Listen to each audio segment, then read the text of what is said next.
What could be better than a delicious buttery shortbread cookie topped with vibrant edible flowers? Not a lot. In today's video, I'm going to show you how easy it is to make your own floral cookies, and I think you're going to love them. When it comes to edible flowers, you have a lot to choose from.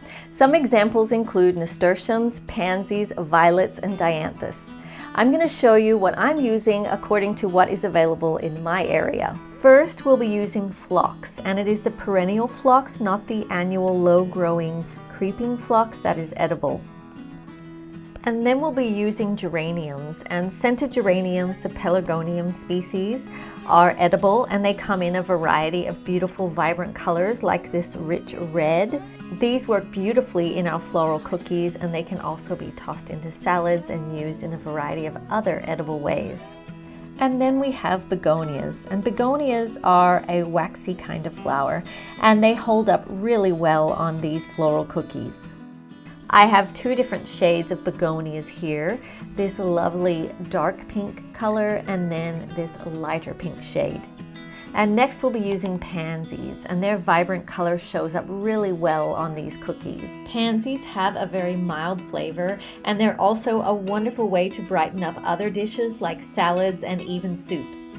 And then we have Johnny Jump Ups, which are a viola tricolor, and they're also known as wild pansies. Their beautiful bright color is a wonderful addition to these lovely little cookies. Lavender is also a beautiful addition to our cookies. It has a really rustic flair, and if you've never had lavender, then just use it sparingly because some people definitely do not like the flavor. And lastly, thyme also adds a great rustic flair. The thyme is really delicious paired with lemon, which we'll also be adding into our cookies, and so that is another option for you if you'd like to match up those two flavors. Be sure that you have positively identified any flower that you choose to use. Also, it's important that they're free of pesticides and have grown at least 50 feet from roadways. To make the shortbread base for our cookies, we'll be using half a cup of butter, 1/3 cup of sugar, and 2 tablespoons of honey. We'll also be including 1/8 teaspoon of high-quality salt such as sea salt. We'll also be using 1 1/2 cup of flour. This works well with a gluten-free baking blend if you'd like to make these cookies gluten-free, but you could also use an unbleached white flour. There are a few optional additions for these cookies that you might like to include, and one of those is lemon zest. Lemon zest really gives it a bright flavor, which is lovely, as I mentioned earlier, with thyme. Nuts are another great option. I love pecans in shortbread cookies, but pistachios or walnuts would also be excellent. You also have the option of including dried herbs, especially those floral types of flavors like lavender. Just be sure to keep it to a small amount, especially if you've never used that particular herb before. And then there are fresh herbs like thyme, which are also really delicious in these cookies, and they add some wonderful visual interest as well. Begin to make your cookies by placing roughly chopped room temperature butter in a bowl and then sprinkling the sugar over the top. Beat until light and fluffy and well combined. Next, add the honey. Beat the honey until evenly mixed. You won't need to do this for long, just 20 to 30 seconds. Next, add your salt to the flour and stir to blend well, and then add that blend to your honey, butter, and sugar mixture. Beat briefly until well combined and then stir the mixture together. If you're including any of the optional additions, add those now. Sprinkle the nuts over the top, add your lemon zest, and toss in any herbs you'd like to use. Stir to combine and then use clean hands to gather the dough and knead until a soft, smooth dough forms.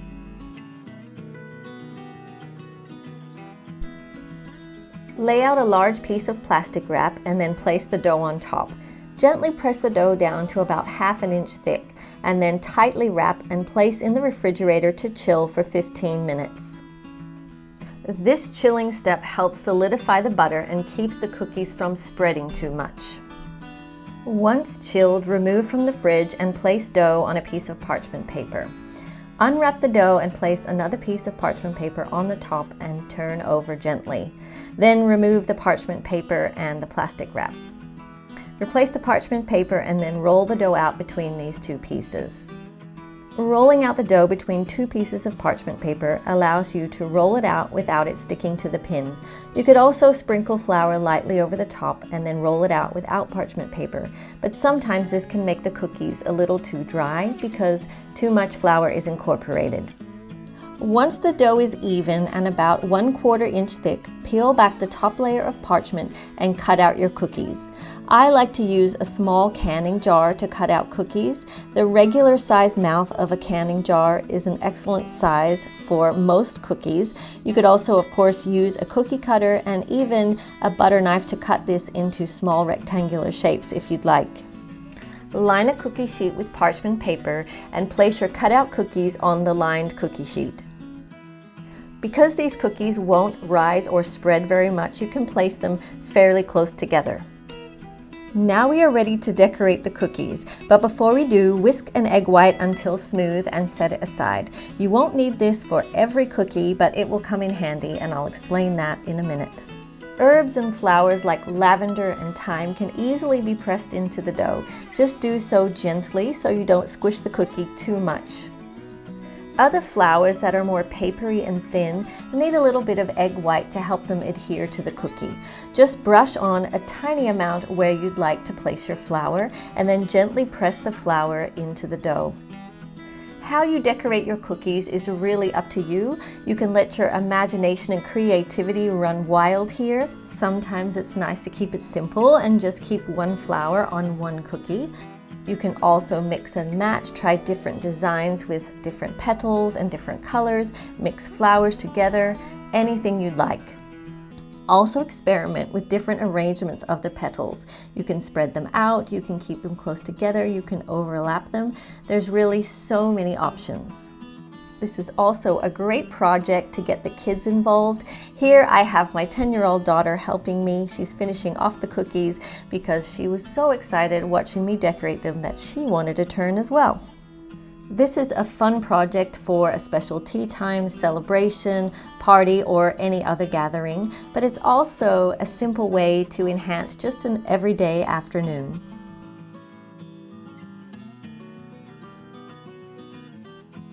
Bake at 375 degrees Fahrenheit for about 10 minutes and then remove from the tray immediately onto a wire rack to cool. While these are cooling, I'd like to show you another way you could add flowers to your cookies. This method requires nothing but heat and it doesn't work with all flowers, but it is helpful for flowers with thin petals whose colors you'd really like to remain extra vibrant. All that's required here is to gently press the flower petals onto the hot cookie. Hold the petal down gently and carefully, being sure not to burn your fingers. The warmth from the cookie will help the flower adhere. Just to give you an example, I'd like to show you these two cookies. The one with the faded coloring was baked in the oven, and the brighter one was added afterwards. These floral cookies look beautiful on a serving dish, and they're great to take to any party or gathering. Be sure to store them in an airtight container if you'd like to keep them for more than a day or so. They should keep well for about 3 days. I hope you enjoyed this video and that you will get creative and make your own floral cookies, even if it's just for yourself, but they're also fun to share with loved ones. Be sure to head over to the blog for the full recipe, and if you like this video, give it a thumbs up and subscribe below. See you next time.